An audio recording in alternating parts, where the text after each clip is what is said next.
The mahogany walls of Summit Technologies' conference room seemed to close in as I sat quietly at the far end of the table, taking notes, just as I had for the past 7 years. My laptop screensaver, a photo of a distant beach sunset, offered a fleeting escape from the condescending glances thrown my way. And now the matter of the mysterious buyer, Richard Sterling, the CEO announced. His voice carried that particular tone of superiority I'd grown accustomed to. As you all know, someone has been acquiring significant shares of Summit through various shell companies. I kept my expression neutral, continuing to type, though my notes had been complete for some time. On a private encrypted server sat a document that told the real story. My acquisition of 48% of Summit Technologies through my company Phoenix Ventures. Waiting for the perfect moment. Be a dear and fetch us some fresh coffee, Victoria Sterling, Richard's daughter and VP of Marketing, called out with fake sweetness. The good kind from the executive lounge, not that breakroom swill. I glanced at my Cartier watch, hidden discreetly beneath the sleeve of my modest blazer. And perhaps some of those imported cookies, James Morrison, the CFO, added. 5 years ago he had rejected my business proposal, claiming I lacked the vision for corporate leadership. If only they knew. Phoenix Ventures, the company they were all so desperate to meet, had been built from that very rejected proposal. While they dismissed me as just another secretary, I had transformed my idea into a tech empire worth billions. Don't forget the coffee order this time, Victoria smirked. Dad likes his with 2 sugars, not 3. Details matter in business, Margaret. That's why some of us are meant to lead and others, well, you understand. I did understand. Better than any of them. Details mattered, like the careful documentation of their financial mismanagement I'd been collecting over the years. Evidence of insider trading that would surface during the upcoming shareholder meeting. Proof of systematic discrimination that would support my hostile takeover. Oh, and Margaret, Richard called as I reached the door. While you're out, see if you can find anything about this Phoenix Ventures. Google it or whatever it is you secretaries do. I suppressed a smile. I'll do my best, sir. Though I believe their SEO prefers to maintain a low profile. Probably some old tech mogul, James theorized. These reclusive types usually are. Did you know I played golf with Bill Gates once? Actually, Victoria chimed in, examining her manicured nails. I heard it's a group of foreign investors. Daddy, we should really consider their offer. The share price has been slipping, and after that disaster with the Thompson contract.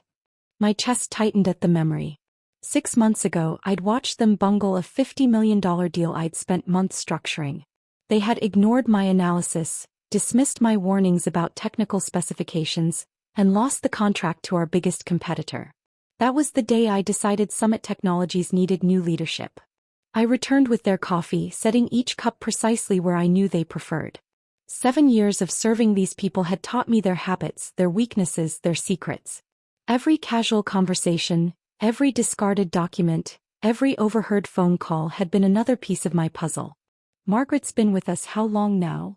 Richard mused, sipping his coffee. 7 years, 3 months and 14 days, I replied quietly. And still just a secretary, Victoria laughed. Some people are just meant to serve coffee and take notes. James nodded sagely. It's about drive, having that killer instinct. Like Phoenix Ventures. Brilliant strategy the way they've been positioning for this takeover. My phone buzzed silently in my pocket. A message from my private banker. Final share purchase complete. You now own 51% of Summit Technologies.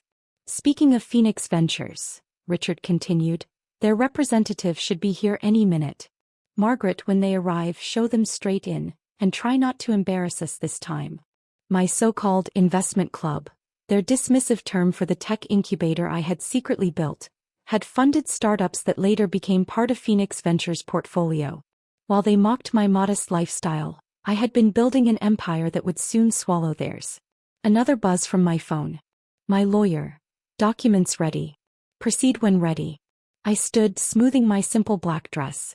Mr. Sterling, before your meeting begins, there's something you should know about Phoenix Ventures. Margaret, please, Victoria interrupted. The adults are trying to have a business discussion. Yes, Margaret, Richard added, irritation creeping into his voice. What could you possibly tell us about Phoenix Ventures? I pulled out my phone and pressed a button. The conference room's main screen lit up, displaying Phoenix Ventures' portfolio. Dozens of successful tech companies, billions in assets, and at the center, Summit Technologies' ownership chart, showing Phoenix Ventures as majority shareholder. I believe, I said calmly, taking my seat at the head of the table, we should discuss the future of Summit Technologies. As the majority shareholder, I have some concerns about current management. The silence that followed was absolute. Coffee cups froze halfway to open mouths. Victoria's lips parted in shock. James's face drained of color. This is some kind of joke, Richard whispered. No joke, Mr. Sterling, I replied, opening my laptop to reveal the Phoenix Ventures logo. Though I understand your confusion. After all, how could your coffee-fetching secretary possibly be the mysterious buyer you've all been so desperate to meet? Victoria's cup clattered to the table, spilling coffee across her designer blouse. But you drive a Honda. You live in a modest apartment. You shop at department stores, she stammered. Amazing, isn't it? I said. What people will overlook when they've already decided your worth.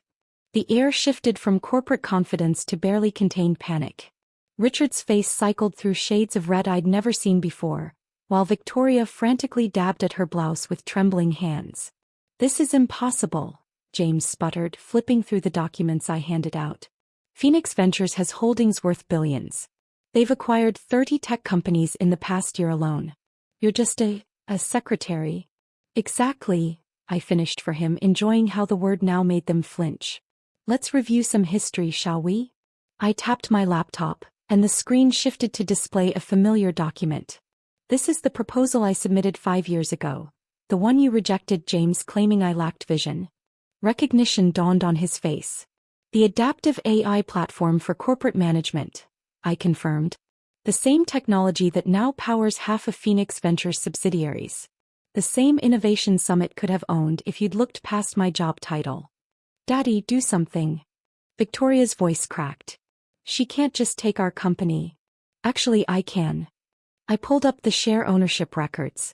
And I didn't just walk in. I've been here all along, watching you run this company into the ground while treating your employees like furniture. Richard slammed his hand on the table.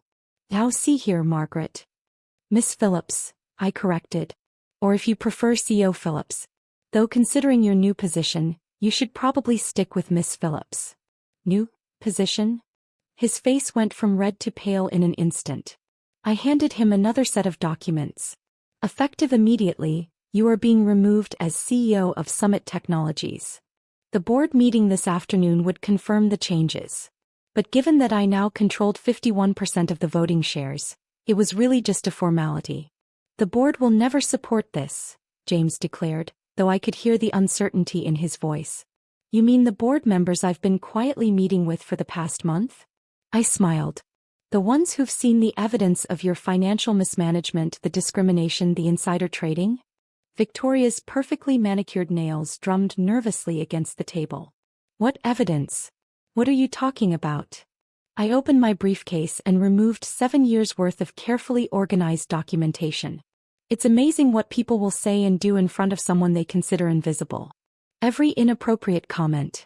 Every illegal transaction. Every covered-up mistake. I documented it all. You spied on us? Richard's voice rose in outrage. Spied. I tilted my head. No. I simply paid attention. Like when you instructed James to backdate those financial reports last quarter. Or when Victoria hired her underqualified friends for senior positions while rejecting qualified candidates based on their gender or race. James reached for his phone. I'm calling our lawyers. Already done. I nodded toward the door. My legal team entered the room. They're quite interested in reviewing these documents. Though not as interested as the SEC will be. The color drained from James's face as he recognized one of the lawyers, his own brother-in-law, who'd been secretly working with me for months. Now, I continued, taking my seat at the head of the table in Richard's former spot, let's discuss the transition. You'll all be receiving severance packages, contingent on your full cooperation and immediate resignations. And if we refuse? Victoria challenged, though her voice lacked its usual sharpness. I pressed another button on my laptop. Dozens of emails filled the screen, everyone incriminating. Then these go public, along with the evidence of your involvement in the Thompson contract fraud. The Thompson contract was legitimate. Richard snapped. The contract you lost because you ignored my analysis? The one where you manipulated bid numbers to cover your mistakes? That legitimate contract. Silence. Broken only by Victoria's quiet sob. You've destroyed this company, Richard whispered, defeat creeping into his tone. No, I corrected.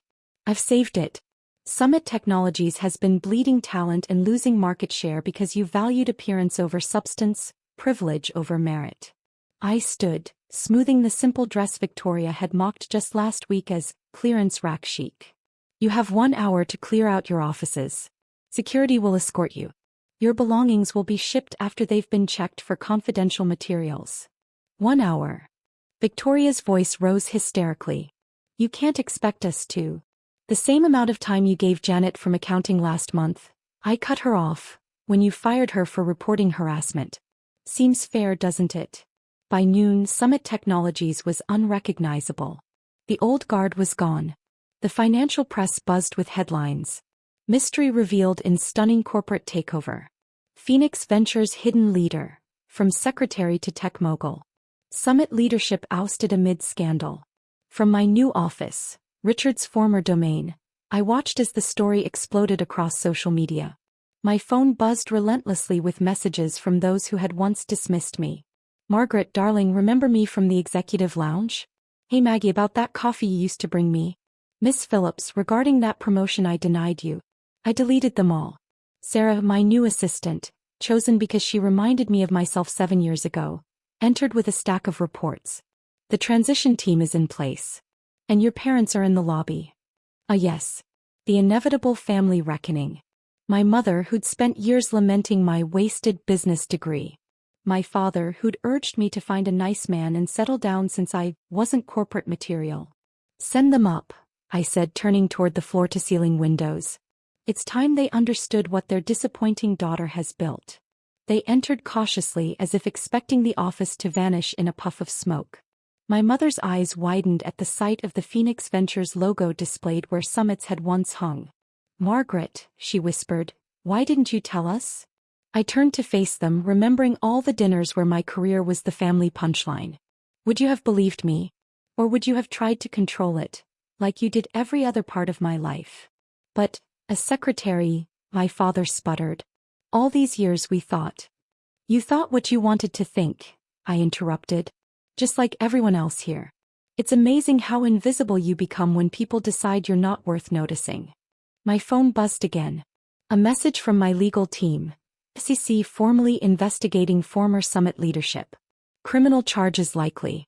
My mother gestured to the massive display of Phoenix Ventures' portfolio.